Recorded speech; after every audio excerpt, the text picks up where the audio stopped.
موضوع الدرس في آداب المجالس والمناجات مع النبي صلى الله عليه وسلم سورة المجادلة تفسير ابن كثير. الحمد لله رب العالمين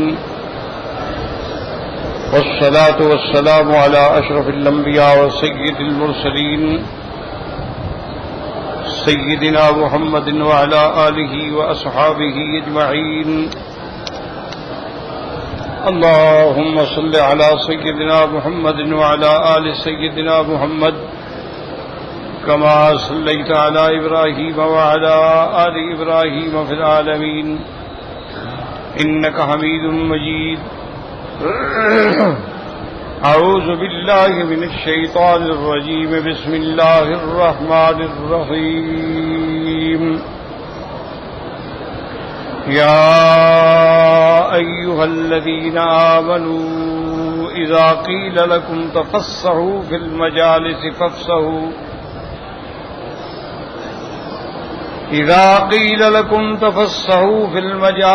فافسحوا يفسح الله لكم وإذا قيل انشزوا فانشزوا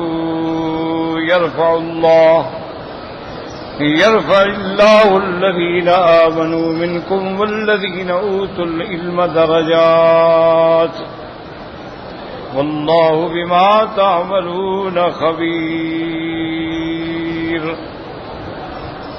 يا أيها الذين آمنوا إذا ناجيتم الرسول فقدموا بين يدي نجواكم صدقة ذلك خير لكم وأطهر فإن لم تجدوا فإن الله غفور رحيم.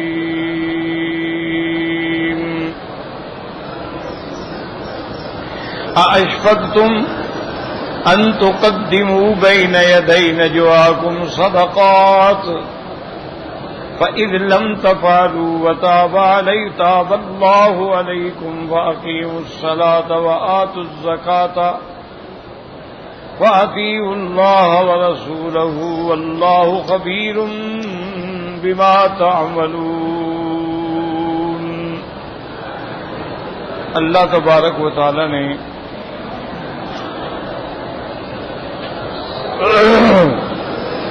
کلام مقدس کی ان آیات مبارکہ میں جو سورۃ المجادلہ کی آیات ہیں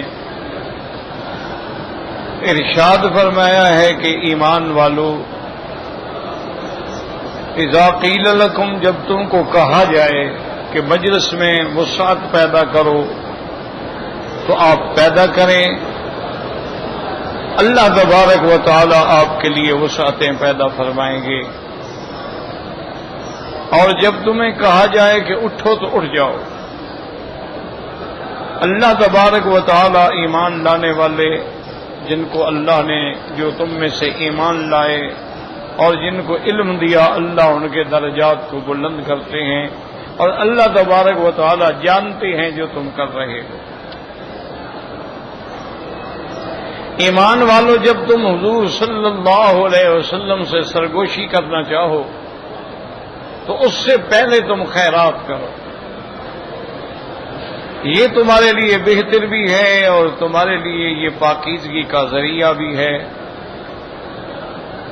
اگر تم نئی طاقت رکھتے ہو نہیں ہے تمہارے پاس پیسے تو اللہ بخشنے والے بھی ہیں اور مہربان بھی ہیں. اشفقتم کیا تم ڈر گئے ان تقدموا بین یدی نجواکم صدقات کہ حضور سے سرگوشی کرنے سے پہلے خیرات و صدقات کرو. فإذ لم تفعلوا تم نہیں کر سکے تاب اللہ علیکم اللہ نے تم پہ رحمت فرما دی. نمازوں کو قائم کرو زکوٰۃ ادا کرو اللہ رسول کی اطاعت کرو.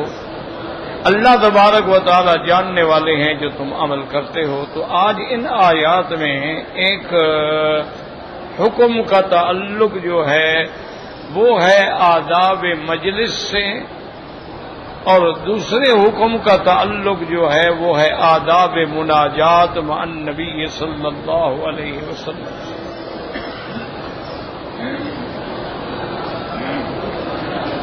اللہ تبارک و تعالی نے ایمان والوں کو حکم دیا ہے کہ تم اگر مجلس میں بیٹھے ہو اور کوئی آدمی آتا ہے اور کہتا ہے بھی تھوڑی جگہ بناؤ تو جگہ بنا دو. اگر تم دوسرے کے لیے تھوڑا سا قربانی کرو گے اور جگہ بناؤ گے، اس کے لیے وسعت پیدا کرو گے تو اللہ تمہارے لیے بھی وسعتیں پیدا کرے. اسی لیے ایک حدیث مبارک میں آتا ہے کہ کوئی بندہ جمعہ کے دن میں چونکہ زیادہ اجتماع ہوتا ہے، کسی کو یہ نہ کہ ابھی تم اٹھ جاؤ میں بیٹھتا ہوں، نہیں، بلکہ تھوڑا تھوڑا سمٹ جائے اس کو جگہ آتا کہ بھی تھوڑا سا میرے لیے بھی وہ ساتھ جگہ پیدا کرو. چونکہ شریعت کے اندر یہ منع ہے کہ کوئی آدمی بعد میں آئے اور لوگوں کے سروں سے پھلانگتا ہوا گزرے یا لوگوں کے ایذاء کا ذریعہ بنے، یہ حرام ہے شریعت. ہاں البتہ ان سے کہہ سکتا ہے کہ یار مہربانی کرو تھوڑی سی جگہ مجھے بھی دے دو، اور اگر وہ دے دیں گے وہ ساتھ پیدا کریں گے، اللہ ان کے کاموں میں بھی وہ ساتھ پیدا فرما دیں. اصل میں اسباب نزول اس آیت کے کیا ہیں؟ بعض مفسرین کرام فرماتے ہیں کہ حضور صلی اللہ علیہ وسلم کی مجلس مبارک میں جب آپ بیٹھتے تو اصحاب صفہ جو ہیں، اصحاب صفہ ان صحابہ کو کہا جاتا ہے جن کا کوئی گھر نہیں تھا، ٹھکانہ نہیں تھا، مکان نہیں تھا، وہ مسجد میں ہی رہتے تھے. آپ مسجد نبوی میں جب جاتے ہیں نا تو حضور صلی اللہ علیہ وسلم کے روضہ مبارک کی جالی سے پہلے ایک تھوڑا سا ایسے تھڑا بنا ہوا ہے، اس کو کہتے ہیں یہ صفہ کا مقام. تو وہ صحابہ رات دن یہی رہتے تھے، بس باہر گئے وضو کیا واپس آ گئے. سونا اٹھنا بیٹھنا ان کا اسی جگہ تھا، گاڑی کوئی نہیں. تو انہوں نے مسجد میں ہی دو ستونوں کے درمیان میں رسی باندھی ہوئی تھی. تو کچھ صحابہ جن کو اللہ نے طاقت دی تھی وہ کھجوروں کا گوشہ لے آتے اور اس پہ لٹکا دیتے، وہ اسی سے بیچارے چنتے رہتے، جو پک جاتا کھا لیتے، جو کچا رہ جاتا رہنے دیتے. تو یہ ان کی زندگی تھی. تو اب جب حضور مجلس میں بیٹھے ہوتے وہ تو سب سے پہلے آ جاتے، وہ تو ہیں ہی مسجد میں بیٹھنے والے.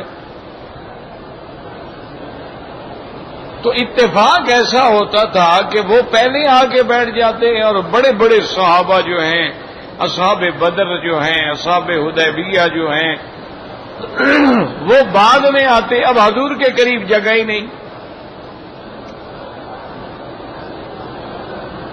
تو ایک دفعہ ایسا بھی ہوا کہ حضور صلی اللہ علیہ وسلم نے کچھ صحابہ کو اٹھا دیا، بھی کم یا فلان تم اٹھ جاؤ، تم اٹھ جاؤ، تم اٹھ جاؤ، اور جو بڑے صحابہ تھے ان کو جگہ دو.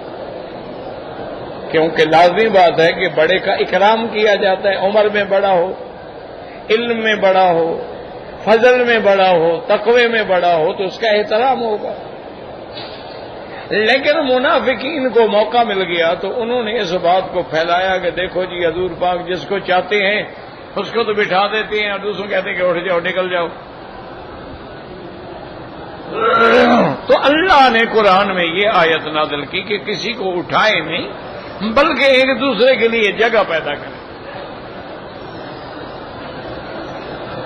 اور بعض مفسرین نے ایک واقعہ لکھا ہے کہ ایک صحابی تھے،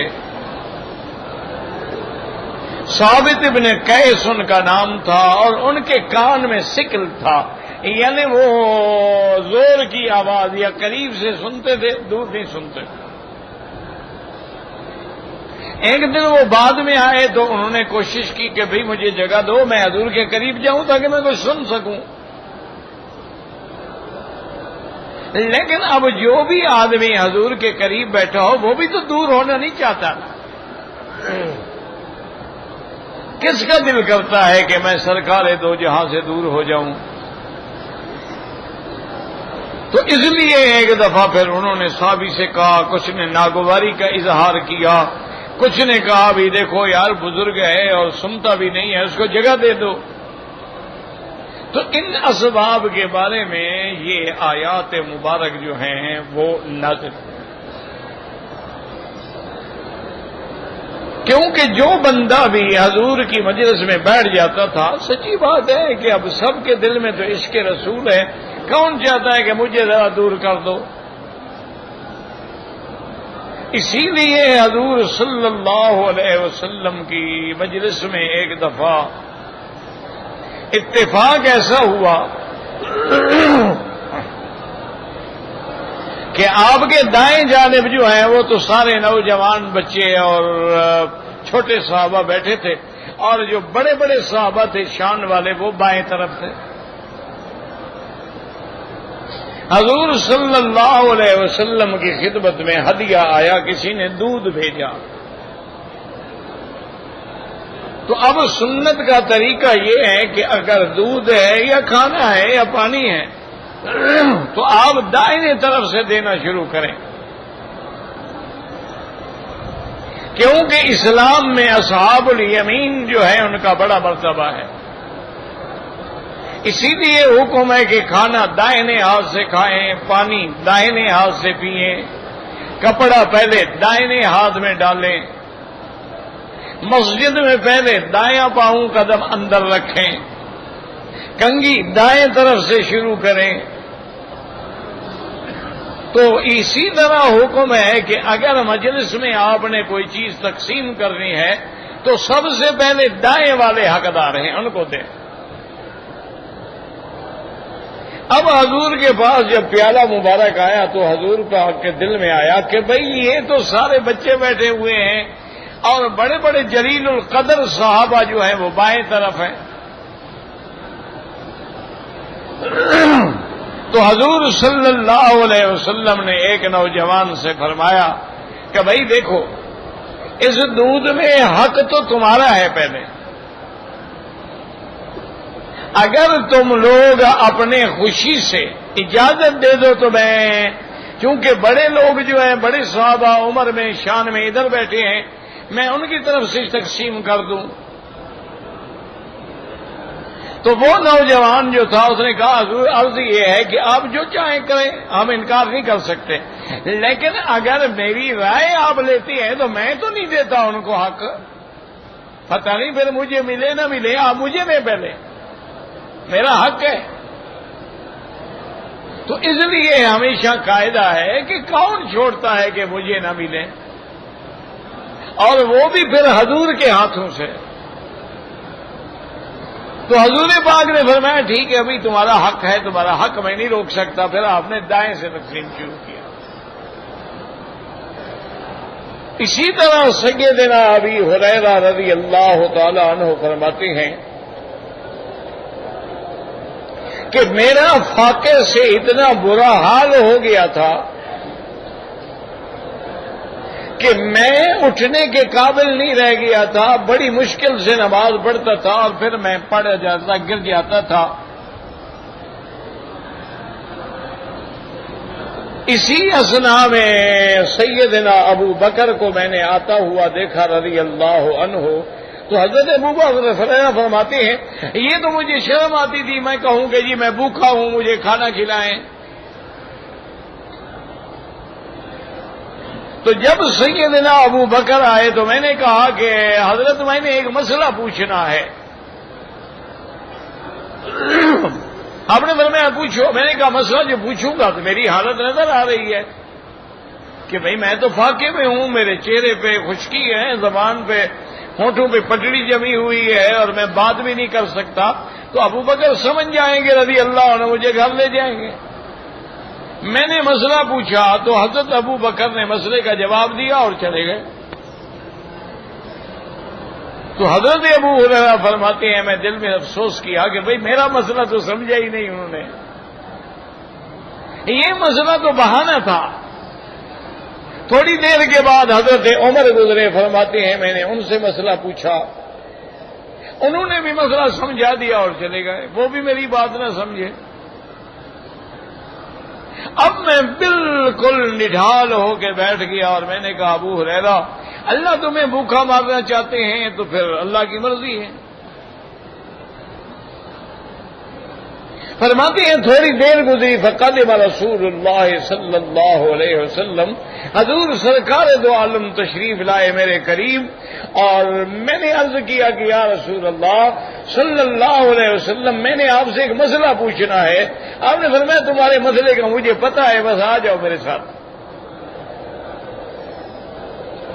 تو حضور مجھے لے کر اپنے حجرے میں تشریف لائے، تو وہاں حجرے کے اندر دیوار میں ایک تاکچہ بنا ہوا تھا، وہاں اگر دودھ آ جاتا تھا تو گھر والے پیالہ بھر کے وہیں رکھ دیتے تھے، اور سرکار جب باہر سے تشریف لاتے تھے تو وہیں بیٹھ کے نوش فرماتے تھے۔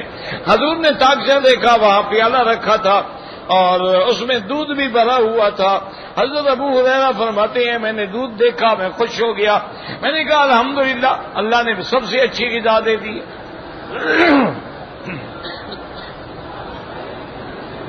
تو حضرت ابو ہریرہ رضی اللہ تعالیٰ عنہ فرماتے ہیں کہ سرکار دو جہاں نے فرمایا کہ ابا ہریرہ نادی اصحاب الصفہ، جاؤ اور اصحاب صفہ جو بیٹھے ہیں وہ صحابہ ان سب کو لے آؤ۔ اب کہتے ہیں میں حضور کے حکم کا انکار تو نہیں کر سکتا تھا، لیکن دل میں ایسے ہیں، میں نے کہا یا اللہ قسمت سے دودھ بھی دیا، اب حضور نے سب کو بلا دیا ہے، اتنے آدمی ہیں اور ایک پیالہ دودھ ہے، پتہ نہیں مجھے ملے گا بھی کہ نہیں ملے گا۔ کہتے ہیں میں سارے صحابہ کو لے آیا، کہتے ہیں اللہ عالم 30 تھے 35 تھے، اتنے تھے، بڑی مشکل سے وہ کھڑے ہوئے، حضور نے مجھے ہی پیالہ دیا، فرمایا خود ہی ابا ہریرہ یہ پکڑو اور دائیں سے پلانا شروع کرو۔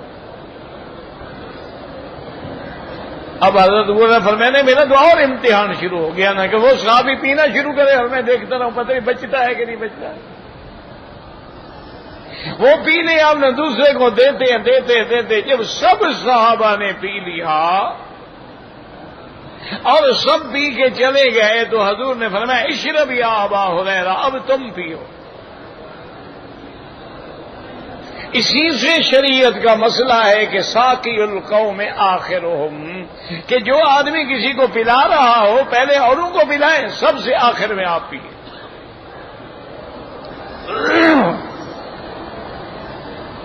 حضرت ابو ہریرہ فرماتے ہیں کہ جب میں نے پیالے کو دیکھا تو خدا جانتا ہے میں حیران ہو گیا کہ پیالہ تو ذرا بھی کم نہیں ہوا، 30 آدمی بھی پی گئے، پیالہ اسی طرح بھرا ہوا ہے۔ کہتے ہیں میں نے دودھ پیا اور میں تو 3 دن سے بھوکا تھا، فرماتے ہیں اندازہ لگاؤ کہ 3 دن کا بھوکا آدمی کتنا پیے گا۔ میں نے زور لگا کے دودھ پیا اور بالکل میرا پیٹ بھر گیا، تو میں نے کہا حضور میں نے پی لیا، اور میں اشرب یا پھر پیو۔ اب فرماتے ہیں میں نے پھر پینا، حضور کا حکم ہے، حکم کیسے ٹالے آدمی۔ میں نے پھر پینا شروع کیا، اچھی طرح پھر پی لیا، میں نے کہا یا رسول اللہ میں نے بالکل پی لیا ہے اور پیٹ بھر گیا، تو میں اشرب یا اور پیو۔ اب میں نے پھر پینا شروع کیا، اس کے بعد میں نے ہاتھ جوڑ دیا، میں نے کہا یا رسول اللہ اب اگر میں ایک گھونٹ بھی اندر لوں گا تو میرے ناک سے بہنا شروع ہو جائے گا، یہاں تک آ گیا ہے۔ فضحک رسول اللہ، حضور مسکرائے اور فرمایا اچھا ابو ہریرہ اب مجھے بھی دے دو میں بھی پی لوں۔ تو سب سے آخر میں پھر حضور صلی اللہ علیہ وسلم نے پیا۔ تو یہ آداب مجالس ہیں، فرمایا کہ اگر تم سے کہا جاؤ بھی تھوڑی وسعت پیدا کرو تو پیدا کرو۔ اب یاد رکھیں کہ یہاں قرآن میں اور کریں کہ یا ایھا الذین آمنوا اذا قیل لکم تفصحوا فی المجالس فافصحوا یفصح اللہ لکم۔ یاد رکھیں یہاں لفظ قیل لکم، قیلا کالا قیلا میں فرق ہوتا ہے، یاد رکھیں۔ کالا کا معنی تو ہوتا ہے جیسے قال رسول اللہ صلی اللہ علیہ وسلم، جب قائل کہنے والا معلوم ہو تو کہا جاتا ہے قال فلان، اور جہاں معلوم نہ ہوتا ہو تو کہا جاتا ہے قیلا، کہا گیا، کہنے والے نے کہا، کون ہے پتہ نہیں۔ اسی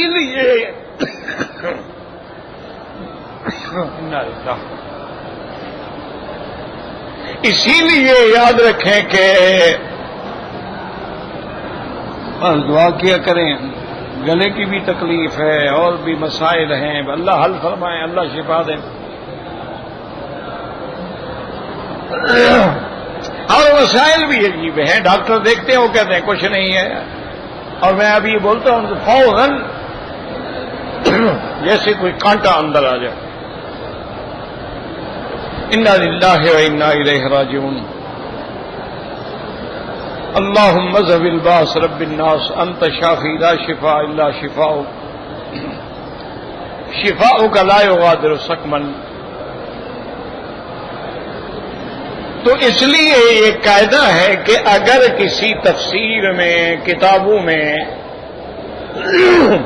لفظ آئے نا کیلا، تو وہ روایت مرجوع ہوتی ہے کہ کہنے والے کا پتہ ہی نہیں نا کون۔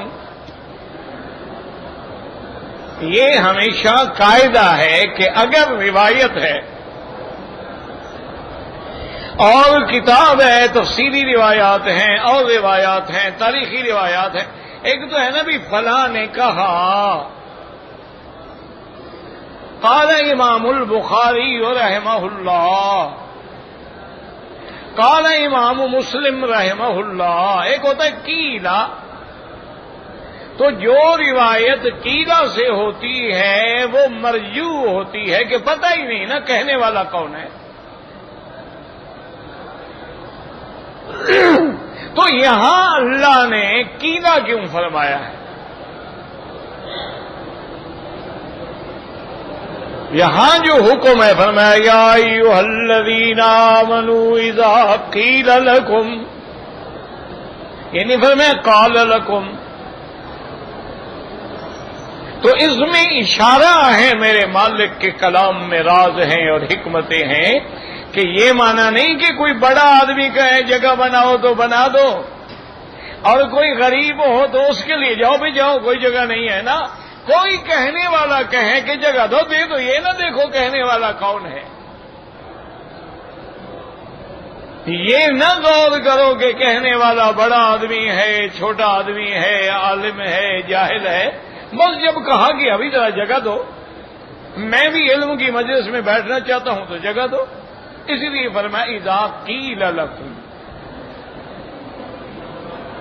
اور دوسری بات اس آیت میں سمجھنے والی یہ ہے کہ اذا قیل لکم تفصحوا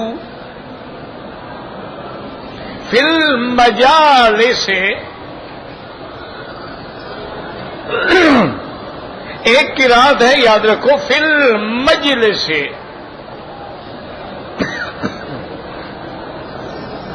یعنی مفرد ہے، اذا قیل لکم تفصحوا فی المجلس، اور ایک قرات میں ہے اذا قیل لکم تفصحوا فی المجالس، جمع کا صیغہ ہے وہ قراءتان سبعیتان، فبأیتہما قرأ القاری فمصیب، دونوں قراتیں ٹھیک ہیں۔ اگر مجلس کا لفظ مفرد ہے تو مراد مجلس النبی صلی اللہ علیہ وسلم ہے، اور اگر مجلس کا جمع ہے مجالس تو اس کا معنی یہ ہے حضور کی مجلس ہے، کوئی اور مجلس ہے، کوئی اور مجلس ہے، کوئی اور مجلس ہے، تو کئی مجالس ہوتی ہیں مساجد کے اندر، تو ان سب کے لیے یہی حکم ہے۔ تو اس لیے بعض علماء نے اس کو مجالس پڑھا ہے اور بعض علماء نے اس کو پھر مجلس پڑھا ہے۔ اور آگے اللہ نے حکم دیا کہ اذا قیل لکم تفصحوا فی المجالس فافصحوا، فافصحوا جو ہے یہ امر ہے، اور ہمیشہ امر جو ہے تو وجوب کے لیے ہوتا ہے، لیکن اگر کوئی کرینہ ہو تو پھر امر استحباب کے لیے بھی ہوتا ہے، جیسے اللہ فرماتے اذا نودی للصلاة من یوم الجمعة فاسعوا الی ذکر اللہ، جب جمعہ کے لیے بلایا جائے، پکارا جائے، دوڑو، آؤ کوشش کرو، سعی کرو، جلدی پہنچو۔ یہ امر وجوب کے لیے ہے۔ آگے اللہ فرماتے ہیں وَإِذَا قُضِيَتِ الصَّلَاةُ فَانتَشِرُوا فِي الْأَرْضِ وَابْتَغُوا مِن فَضْلِ اللَّهِ، یہ امر استحباب کے لیے ہے کہ جب نماز ہو جائے اب جاؤ، اپنے گھر میں جاؤ، رزق حاصل کرو، کاروبار کرو۔ تو یہاں جو ہے تفسحوا، بعض علماء نے فرمایا کہ یہاں بھی وجوب کے لیے ففسحوا وجوب نہیں ہے بلکہ استحباب ہے، کیونکہ آگے فرمایا یفسح اللہ لکم، کیوں اگر واجب ہو اور واجب کا انکار کرو تو اس پہ تو سزا ہوگی۔ یہاں اللہ نے فرمایا کہ تم اگر وسعت پیدا کرو گے تو اللہ تعالیٰ تمہارے لیے بھی وسعتیں پیدا فرما دیں گے۔ ایک حکم تو یہ آیا، دوسرا حکم آیا اسی آیت میں اذا قیل انشزوا فانشزوا یرفع اللہ الذین آمنوا منکم والذین اوتوا العلم درجات۔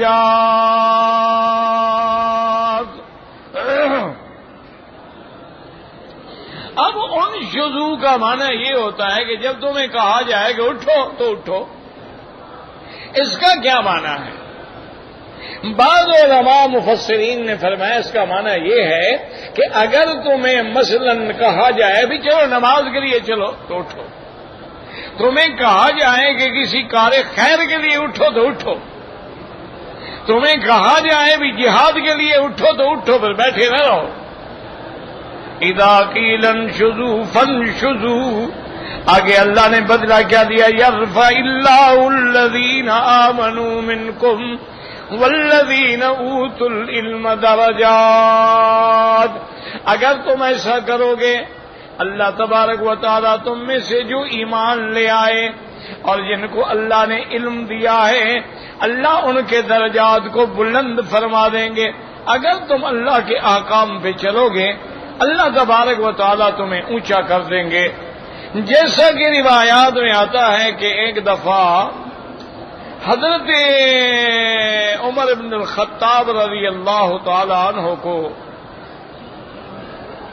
نافع ابن عبد الحارث جو ہیں وہ وادی عصفان میں ملے۔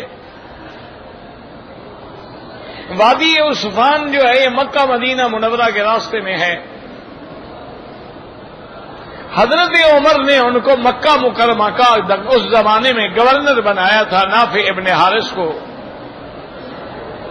آپ کو جب ملے تو حضرت عمر نے پوچھا من استخلفت علی الوادی، بھی تم تو مجھے پاس آ گئے ہو تو مکے میں اپنا قائم مقام کس کو بنایا ہے؟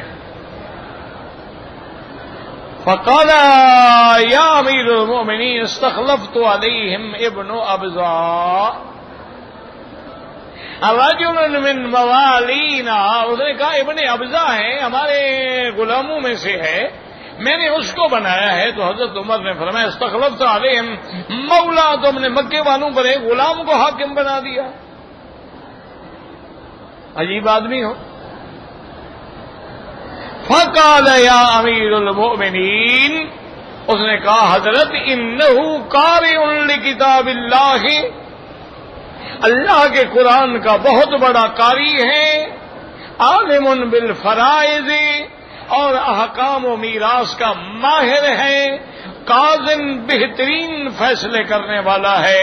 تو اس کے بعد حضرت عمر رضی اللہ تعالی عنہ نے فرمایا کہ آپ کے پاک پیغمبر نے سچ فرمایا تھا ان اللہ یرفع بہذا الکتاب اقواما ویضع بہ آخرین، اللہ اس قرآن سے کئی لوگوں کے مقام کو بلند کر دیں گے اور کئی لوگوں کے مقام کو پست کر دیں گے، وہ اور جو مانیں گے، جو عمل کریں گے اللہ ان کو اونچا کر دیں گے، اور جو قرآن سے اعراض کریں گے اللہ ان کو دنیا و آخرت میں ذلیل کر دیں گے۔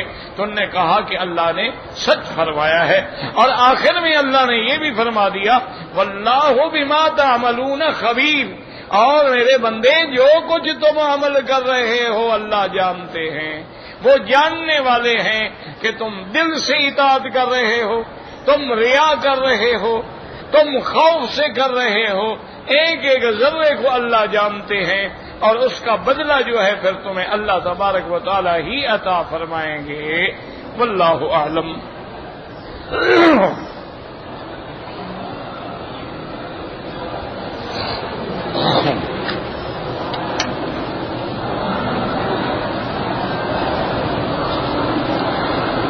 کہتے ہیں جی کہ سورۃ فاتحہ کے بارے میں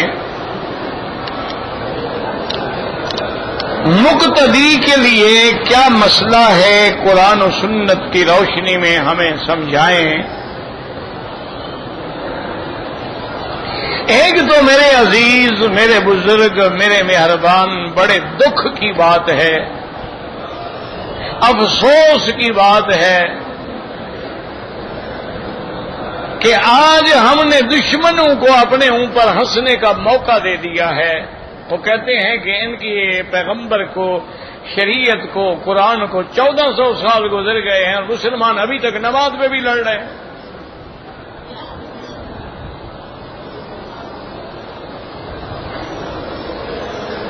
وہ کہتے ہیں کہ ابھی تک مسلمان اپنے نماز کے مسائل میں بھی اکٹھے نہیں ہوئے ہیں، تو یہ کل کس بات پہ اکٹھے ہوں گے؟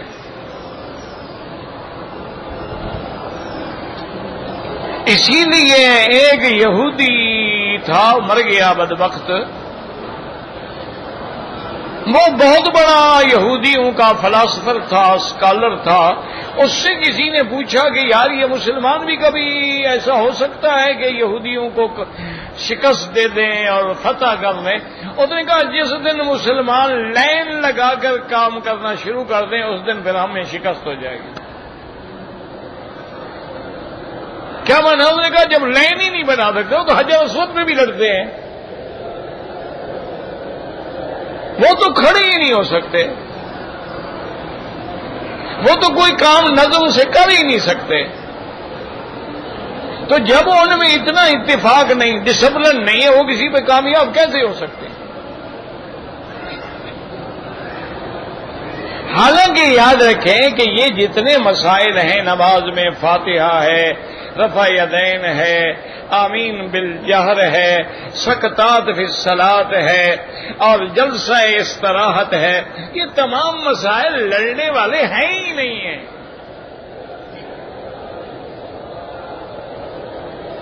یہ تو اللہ کی رحمت سے وسعت ہے کہ اتنا الحمدللہ ثم الحمدللہ اللہ نے رحمت فرمائی ہے کہ ہر بندے کی نماز جو ہے وہ قبول ہو جائے اور صحیح ہو جائے۔ پہلے اختلاف ہوتے تھے، لڑائیاں تو نہیں ہوتی تھیں، صحابہ میں بھی اختلاف ہوا، تابعین میں بھی اختلاف ہوا، یہ کبھی نہیں ہوا کہ وہ کوئی کہے کہ تیری نماز نہیں ہوتی، وہ کہے تیری نماز نہیں ہوتی، وہ کہے تو کافر اور وہ کہے تو کافر، وہ کہے تو گمراہ اور وہ کہے تو گمراہ، یہ کبھی نہیں ہوا۔ آج آپ کو پتا ہے کہ انٹرنیٹ کا زمانہ ہے، کمپیوٹر کا زمانہ ہے، نوجوان جو جانتے ہیں، مجھے آپ دکھلا دیں سرکار دو عالم سے لے کر 1200 سال تک کبھی فاتحہ کے مسئلے پہ، رفع یدین پہ، آمین پہ کوئی مناظرہ ہوا، کوئی لڑائی ہوئی، کوئی جھگڑا ہوا، مجھے دکھا دیں، میں آپ کی بات مان لوں گا۔ 1200 سال تک کوئی جھگڑا نہیں۔ جب انگریز بدبخت آیا تمہارے ملک میں، اس نے سائمن کمیشن کی رپورٹ کے مطابق یہ مذہبی علاقہ ہے، ہندو ہے، مسلمان ہے، سکھ ہے، کوئی ہے، یہ مذہب سے ان کو بڑا لگاؤ ہے، اگر ان پہ کنٹرول کرنا ہے تو ان کو مذہبی طور پہ تقسیم کرو اور لڑاؤ ان کو۔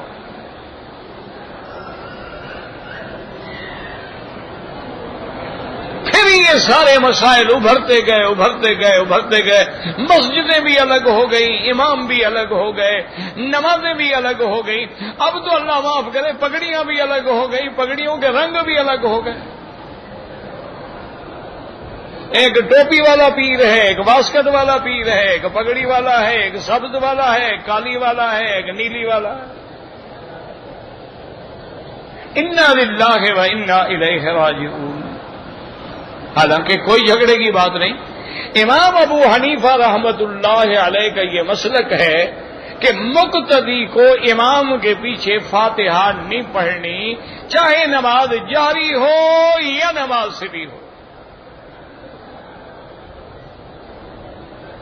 ایک اب امام احمد ابن حنبل رحمت اللہ علیہ فرماتے ہیں کہ اگر امام جہری نماز ہے اور زور سے پڑھ رہا ہے اور مقتدی بھی سن رہا ہے تو اس کو فاتحہ نہیں پڑھنی چاہیے کہ قرآن کی مخالفت ہے۔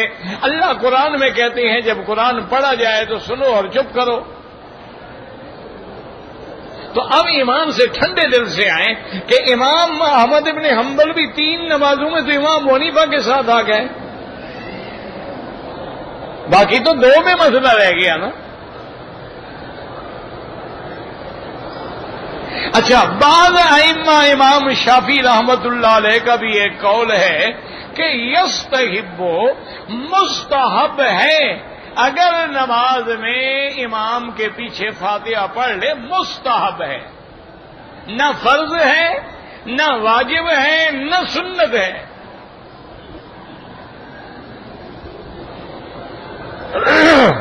اور یاد رکھیں کہ امام ابو حنیفہ رحمت اللہ علیہ فرماتے ہیں پہلی دلیل میرا اللہ کا قرآن ہے کہ اذا قرئ القرآن ہو، جب قرآن پڑھا جائے سنو اور چپ رہو۔ اور دوسرا وہ فرماتے ہیں کہ حدیث مبارک ہے حضور پاک نے ایک آدمی کو نماز سکھلائی ہے، تو جب نماز سکھلائی جاتی ہے تو ہر اہم بات سکھلائی جاتی ہے۔ حضور نے فرمایا میرے بیٹے اذا کبر فکبروا، جب امام کہے اللہ اکبر تو تم کہو اللہ اکبر، اسی طرح سکھاتے آئے۔ اور فرمایا اذا قرأ، جب امام پڑھے تو تم چپ رہو۔ یہ 2 حدیثیں ہو گئی۔ اور اسی طرح حضور نے فرمایا اذا قال الامام غیر المغضوب علیہم ولا الضالین، جب امام پڑھے غیر المغضوب علیہم ولا الضالین فقولوا، تم کیا کہو آمین۔ تو معلوم ہوا کہ فاتحہ پڑھنا امام کا کام ہے، مقتدی کے ذمے صرف آمین کہنا ہے۔ یہ 3 حدیثیں ہو گئی۔ چوتھی حدیث یہ ہے کہ من ادرک الرکوع فقد ادرک الرکعہ، جو آدمی رکوع میں آگے مل جائے اس کو پوری رکعت مل گئی۔ وہ تو رکوع میں ملا، اس نے تو کچھ نہیں پڑھا، پھر رکعت کیسے مل گئی؟ 4 حدیثیں ہو گئی۔ 5ویں حدیث امام حضور فرماتے ہیں من کان لہ امام فقراءۃ الامام لہ قراءۃ، کہ جس آدمی کا امام ہے، امام کی قراءت جو ہے وہ مقتدی کی قراءت ہے۔ یہ 5 حدیثیں ہیں جن پر میرے امام ابو حنیفہ نے عمل کیا، اور فرمایا لا صلاۃ الا بفاتحۃ الکتاب، جو ہے کہ فاتحہ کے بغیر نماز نہیں، اس میں مقتدی کا کوئی لفظ نہیں ہے۔ اس سے مراد یہ ہے کہ اگر امام ہے پڑھے گا، اگر منفرد ہے تو پڑھے گا، مقتدی ہے تو اذا قرأ فانصتوا، وہ خاموش رہے گا مقتدی۔ اب جو آدمی 5 حدیثوں پہ عمل کرے اس کو تو کہا جائے کہ یہ حنفی ہیں اور حدیث نہیں مانتے، اور جو 1 حدیث پہ عمل کر کے 4 چھوڑ دے ماشاءاللہ وہ ماننے والے ہیں۔ اب اس کا کوئی علاج ہے دنیا میں؟ اچھا، پھر یہ ہے کہ ایک عقل کی بات ہے، آپ مجھے سمجھائیں، اللہ نے آپ کو عقل بھی دیا ہے۔ اگر امام نے ظہر کی نماز میں اتفاق سے ایسی سورت مبارک پڑھ لی جس میں سجدہ تلاوت ہے، امام سجدہ کرے گا کہ نہیں کرے گا؟ ہاں جی، مقتدی کھڑے رہیں گے۔ ہاں جی، مقتدی کیا کریں گے؟ بھائی انہوں نے پڑھا ہی نہیں ہے، سنا ہی نہیں ہے، سجدہ کیوں کریں گے؟ سجدہ کیا جاتا ہے یا پڑھو یا سنو، انہوں نے نہ سنا ہے نہ پڑھا ہے، وہ کیوں سجدہ کریں؟ معلوم ہوا کہ امام کا پڑھنا جو ہے وہ مقتدی کا پڑھنا ہے، کہ اگر امام سجدہ کرے گا تو ہم بھی سجدہ کریں گے۔ اچھا، 1 منٹ کے لیے مجھے بتائیں کہ امام نے نماز میں غلطی کی، ایک واجب چھوڑ دیا، وہ سجدہ سہو کرے گا. جب وہ سجدہ سہو کرے گا مقتدی بھی کریں گے یا نہیں کریں گے؟ ہاں جی کریں گے. کیوں؟ ہم نے تو غلطی نہیں کی، ہم کیوں کریں؟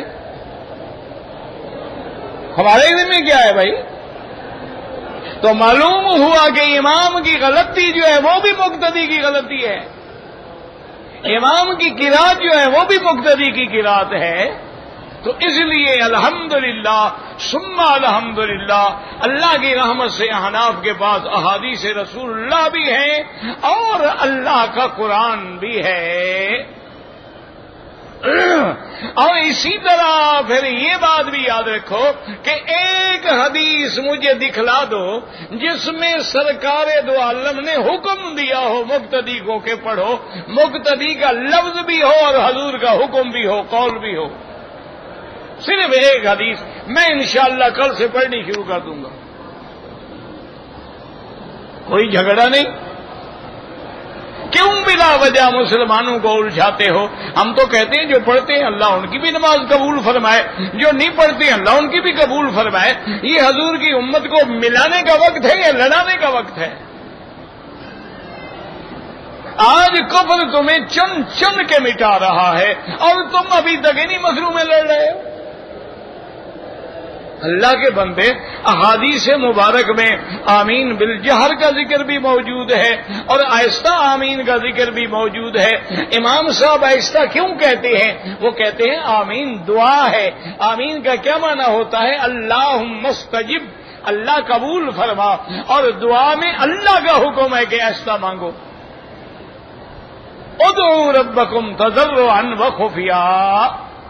اچھا دوسرا امام صاحب کہتے ہیں کہ جب امام کہے گا سمع اللہ لمن حمدہ، مقتدی کیا کہے گا؟ ہاں جی زور سے کہے گا. امام نے زور سے کہا اور ہم نے آہستہ کہا. اچھا امام نے کہا اللہ اکبر، زور سے کہا اور ہم جب رکوع سجدے میں جائیں گے ہم زور سے کہیں گے. تو ہر کام تو آہستہ کر رہے ہو، صرف اسی پہ آگے جھگڑا کر رہے ہو. کوئی وجہ بھی تو ہو نا. تو اس لیے یاد رکھو کسی پہ اعتراض نہ کرو. تمام ائمہ مجتہدین برحق ہیں، ائمہ فقہا برحق ہیں، ائمہ محدثین برحق ہیں. سب نے حضور کے حدیث کو سمجھنے کی کوشش کی ہے. اختلاف کیوں ہوا ہے کہ دو حدیثیں آ گئیں؟ اختلاف کیوں ہوا ہے؟ ایک امام کو حدیث نہیں ملی ہے اور ہم اماموں کی بات کو ترجیح کیوں دیتے ہیں؟ ان کا زمانہ قریب ہے محمد مصطفیٰ کے. دیکھو نا ہم تو پیدا ہوئے ہیں 1400 سال بعد، امام حنیفہ پیدا ہوا 50 سال بعد. تو ان کا حدیث سے زمانہ قریب ہے. اقرب الی رسول اللہ ہے صلی اللہ علیہ وآلہ آلہ وسلم. کسی پہ اعتراض نہ کیا کریں اور کسی سے بغض نہ رکھا کریں. یہ سارا میں نے بتا دیا ہے. باقی واسطہ نہیں دے سکتے، دعا اللہ سے مانگیں.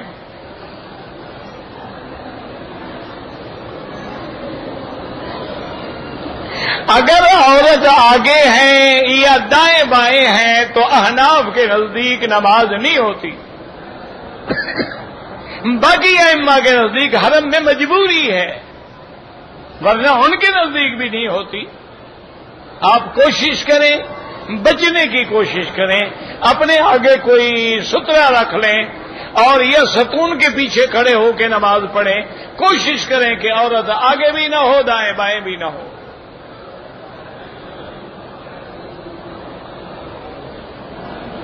کہتے جی کہ ہمارے ہاں مسجد میں نماز کی تلاوت باہر والے سپیکر کھول کے پڑھتے ہیں.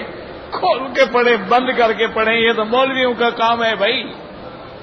وہ جانے، ان کا کام جانے، اس میں کون سا مسئلہ ہے؟ اگر کسی کو تکلیف نہیں ہوتی ہے تو پڑھ سکتے ہیں، اگر دوسروں کے لیے ایذا کا سبب ہے تو نہ پڑھیں.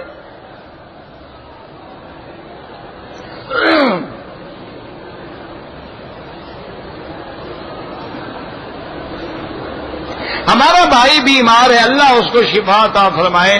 آپ میرے لیے، میں آپ کے لیے دعا کروں گا. اللہ ہم سب کی بیماریاں دور فرما. اور ظاہری، باطنی، روحانی، جسمانی، نفسانی ہر بیماری سے بچا۔ اللہم انا نعوذ بک عن البرص والجنون والجذام وعن سیئ الاسقام۔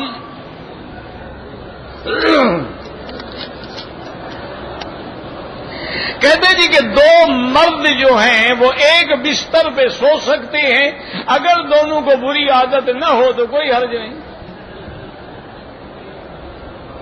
بات تو ہے کہ گناہ کے لیے نہ سوئیں، ورنہ کیوں نہ سوئیں بھائی؟ ایک کمرے میں 10 آدمی سوتے ہیں، یہ کیا ہے؟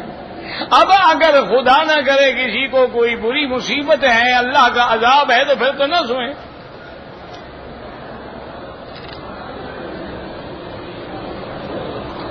اگر فجر کی نماز کھڑی ہو گئی اور میں 2 سنتیں نہیں پڑھ سکا، افضل یہ ہے کہ سورج نکلنے کے بعد پڑھیں، لیکن کوئی نماز کے فوراً بعد بھی پڑھ لے تو جائز ہے۔ اس کو خدشہ ہے کہ میں چلا گیا پھر رہ جائیں گی تو پڑھ لے، کوئی مسئلہ نہیں۔ اور یہ سارے اعلیٰ اولا کی باتیں ہیں، یہ جھگڑے کی باتیں ہی نہیں ہیں۔ اللہ کے بندے اب دیکھو نا، پاؤں اتنا کھلا رکھو یا اتنا رکھو یا اتنا رکھو، یہ کیا ہے؟ یہ بھی جھگڑے کی بات، یہ حالات ہیں۔ اب دیکھو نا، جب رش ہوتا ہے حج میں، پاؤں کھول کے دکھاؤ مجھے، حاجی گٹے توڑ دیں گے۔ جب رش نہیں ہے، ایک آدمی دور کھڑا ہے، تھوڑی پاؤں کھول لو تاکہ سب مل جائے، درمیان میں فرجہ نہ رہے، تو یہ تو کوئی جھگڑے والے مسئلے ہی نہیں ہے، یہ تو حالات ہیں۔ اچھا، حدیث میں سینے پر ہاتھ باندھنے کی حدیث موجود ہے، آمنا و صدقنا۔ ناف پہ ہاتھ باندھنے کی حدیث موجود ہے، آمنا و صدقنا۔ تحت السرہ، ناف کے نیچے بھی ہاتھ باندھ کے نماز پڑھنے کی حدیث موجود ہے، تو اس میں کیا جھگڑا ہے؟ اب ایک آدمی کا پیٹ ہی اتنا بڑا ہو، کہاں ہاتھ باندھے گا؟ اللہ نے ہمارے لیے وسعت پیدا کی ہے، تم نے جھگڑا بنا دیا ہے۔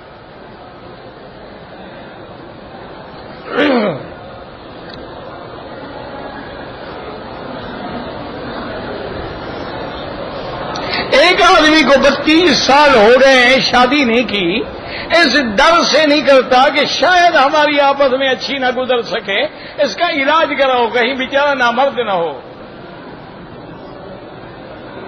ہم بوڑھے ہو گئے ہیں، ابھی شادی کی فکر میں بیٹھے ہیں، یہ 32 سال کا نوجوان نہیں کرتا تو کوئی بلا تو ہے نا، اس کو لے جاؤ، میڈیکل چیک اپ کراؤ اس کا۔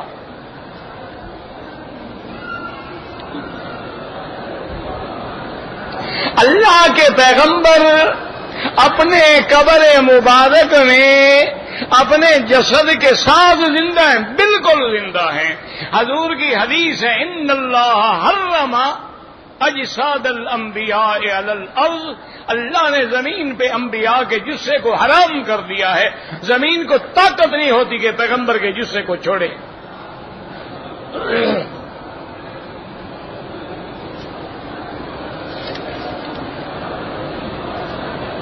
بھائی میرے عزیز، بات یہ ہے کہ کسی کے معاملے میں ہم جیسے لوگوں کی کوئی رائے نہیں ہوتی ہے۔ یہ جو بڑے بڑے معاملے ہیں، ان کا معاملہ جو ہے دارالافتاء ہے، رابطہ عالم اسلامی ہے، حیہ کبار العلماء ہے، ہم کسی کے بارے میں کوئی فیصلہ نہیں کر سکتے، اور نہ پھر باطن کا ہمیں کوئی پتہ ہے کہ کون صحیح ہے کون غلط ہے۔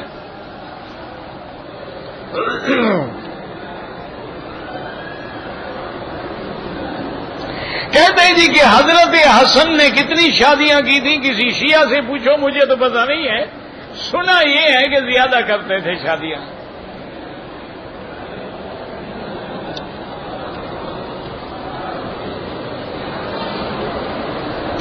ایک بچی نے ایک عورت کا دودھ پیا ہے اور وہ بھی 1 مہینہ، تو کیا اس بچی سے اس کے لڑکے کا نکاح ہو؟ خدا کے بندے ہو تو بھائی بہن ہو گئے، نکاح کیسے ہو سکتا ہے؟ جس لڑکی نے جس عورت کا دودھ پیا ہے وہ اس کی ماں بن گئی، اس کی جتنی اولاد ہے اس کے بھائی بہن ہیں۔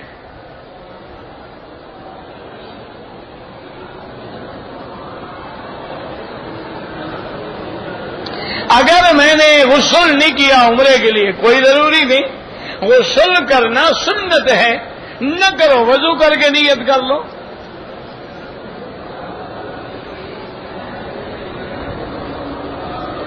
میں نے دبئی سے احرام باندھا، سفر کی وجہ سے تھک گیا، رات کو سو گیا، صبح کو اٹھ کے عمرہ کیا، کوئی بات نہیں۔ طواف کس نیت سے کرنا ہے؟ اللہ کے گھر کا طواف ہے، اور کس نیت سے کرنا ہے؟ زندوں کے لیے کوئی عمرہ نہیں ہے۔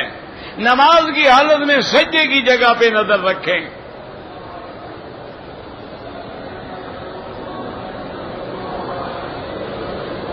در شیعہ ہائے، بھائی میرا عزیز آپ نے فارسی میں لکھا ہے، مجھے سمجھ تو نہیں آیا، لیکن اندازہ یہی ہے کہ پوچھتے ہیں کہ شیعہ کافر ہیں یا مسلمان ہیں۔ بھائی اللہ کے بندے، شیعہ میں سینکڑوں قسمیں ہیں، سب کو آدمی کیسے کہہ دے کہ کافر ہیں؟ جو قرآن کا منکر ہے وہ کافر ہے، جو سیدنا ابو بکر کے صحابی ہونے کا منکر ہے وہ کافر ہے، جو سیدہ عائشہ کی عفت و عصمت کا منکر ہے وہ کافر ہے۔ باقی تو ہے ان کے بارے میں آپ ان کو فاسق فاجر کہہ سکتے ہیں۔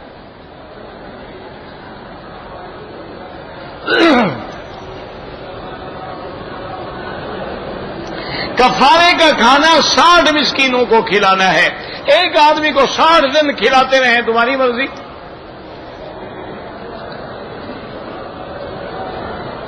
کہتے جی مودودی صاحب کی کتابیں بھی کیوں نہ پڑھیں کتابیں، اللہ ان کی مغفرت فرمائے، اللہ ان کی قبر پہ رحمت فرمائے، لیکن ان سے بہت بڑی بڑی غلطیاں ہوئی ہیں، لیکن اب فوت ہو گئے، اللہ بخش دے۔ کسی مرنے والے کی برائی نہیں کرنی چاہیے، ورنہ ان سے اتنی بڑی غلطیاں ہوئی ہیں نا کہ جن کا ہم تصور بھی نہیں کر سکتے، تفسیر میں بھی اور کتابوں میں بھی اور مسائل میں بھی، لیکن دعا یہ ہے اللہ ان کو بخش دے۔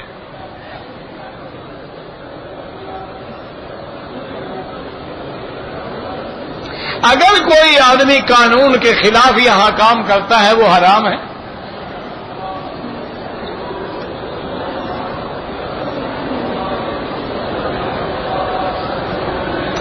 لڑکی سے بھی اور لڑکے سے پوچھا جائے گا، جب لڑکی لڑکے کی اہمیت ہے تو والدین کی تو اہمیت اور ثابت ہو گئی نا۔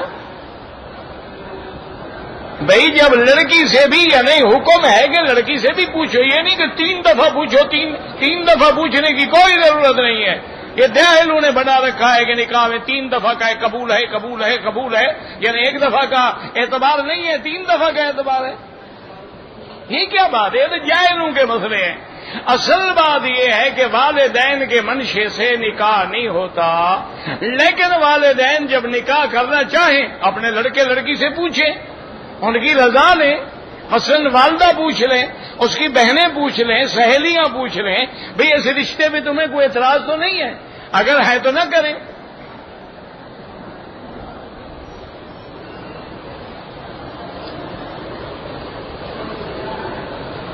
اگر عمرہ کر کے کوئی چلا جائے، حج فرض نہیں ہوتا۔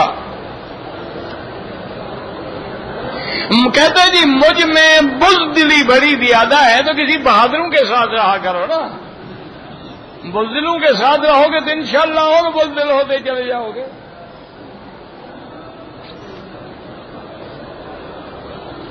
اگر ہمارا گھر عرفات میں ہے یا عرفات کے باہر ہے، یعنی حد حرم سے باہر ہے، تو ہم مدینہ سے سیدھا گھر آئے، کوئی عمرہ نہیں۔ عمرہ تب ہے جب مدینہ منورہ سے سیدھا حرم اور مکے میں آنے کی نیت ہو۔ اگر جدہ جا رہے ہیں کوئی عمرہ نہیں، عرفات جا رہے ہیں کوئی عمرہ نہیں، طائف جا رہے ہیں کوئی عمرہ نہیں، لیس جا رہے ہیں مکے سے گزرے بھی ہو تب بھی کوئی عمرہ نہیں۔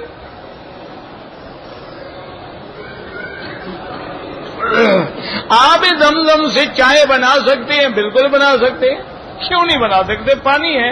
حضرت اسماعیل کھانا کس میں پکاتے تھے؟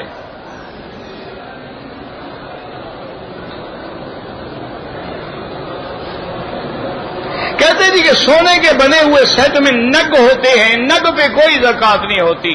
نگینے پہ زکات نہیں ہوتی، خالص سونے پہ زکات ہوتی ہے۔ جو ملاوٹ ہے وہ کاٹ لیں، حساب کر لیں اندازن کہ 10 تولے ہے، 1 تولہ ملاوٹ ہوگی، 9 تولے کی زکات ادا کریں۔ اب سونے کا ریٹ زیادہ ہے، اسی کے مطابق ادا کریں گے جو ریٹ ہے، جب کم ہو جائے گا کم ادا کریں گے۔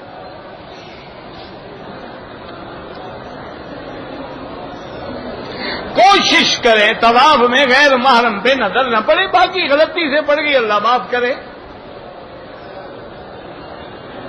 کہتے جی ہم نے ویڈیو میں دیکھا ہے کہ حرم شریف میں کعبہ شریف پہ فرشتہ اترا تھا، تم نے دیکھا ہے، مکے والوں نے نہیں دیکھا۔ ان لوگوں کو کبھی چاند میں نظر آتا ہے، کبھی کعبے پہ نظر آتا ہے، یہ بڑی عجیب مخلوق ہے ماشاءاللہ۔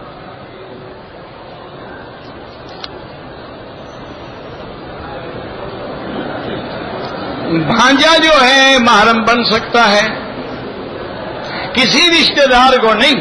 محرم کا معنی جس سے نکاح کرنا حرام ہو۔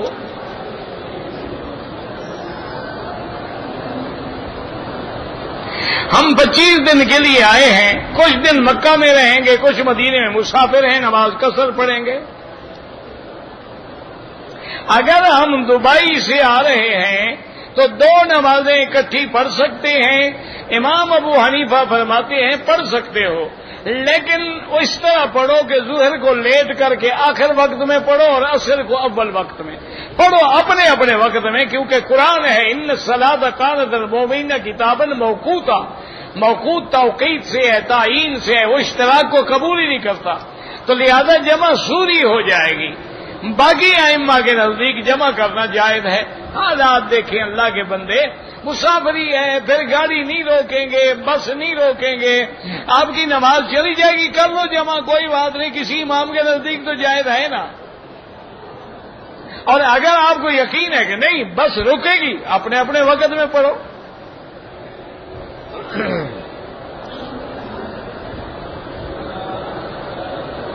حج پہ آئیں تو اپنے رشتہ داروں سے معافی مانگنا ضروری ہے۔ حج پہ نہ بھی آئیں، جرم کیا ہے تو معافی مانگو، جرم نہیں کیا تو پھر یہ تو رواج ہے، اچھا جی میں حج پہ جا رہا ہوں معاف کر دینا، آگے پیچھے نہ کرنا، یہ کیا ہے، رواج ہے اور کیا ہے۔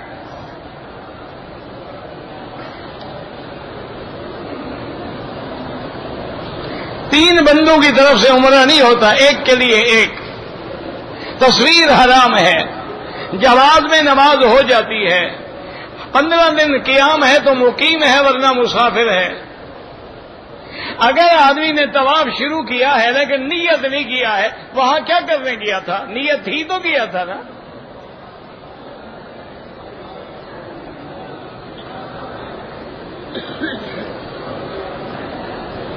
ایک آدمی نے اپنی بیوی کو غصے میں آ کے کہا کہ میں نے تم کو 3 طلاقیں دے دیں، پکا کام ہو گیا انشاءاللہ،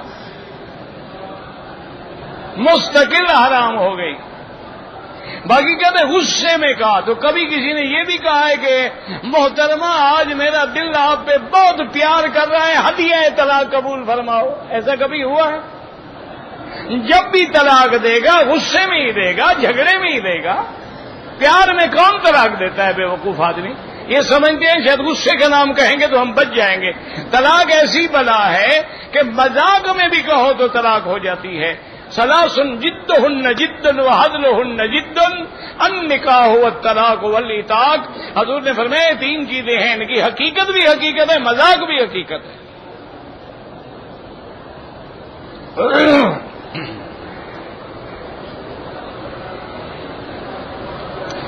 اکبر اویسی پہ اللہ ان کو شفا عطا فرمائے، اللہ تبارک و تعالی صحت عطا فرمائے۔ بہرحال اللہ عالم اسلام کی حفاظت فرما۔ یا اللہ مسلمان فلسطین میں ہیں، کشمیر میں ہیں، ہندوستان میں ہیں، گجرات میں ہیں، میرا اللہ پاکستان میں ہیں، بنگلہ دیش میں ہیں، جس ملک میں ہیں ان کی جان مال آبرو عزت کی حفاظت فرما۔ یا اللہ بیماروں کو شفا عطا فرما، یا اللہ بیماروں کو شفا عطا فرما، یا اللہ ہماری ظاہری باطنی روحانی جسمانی بیماریاں دور فرما۔ یا اللہ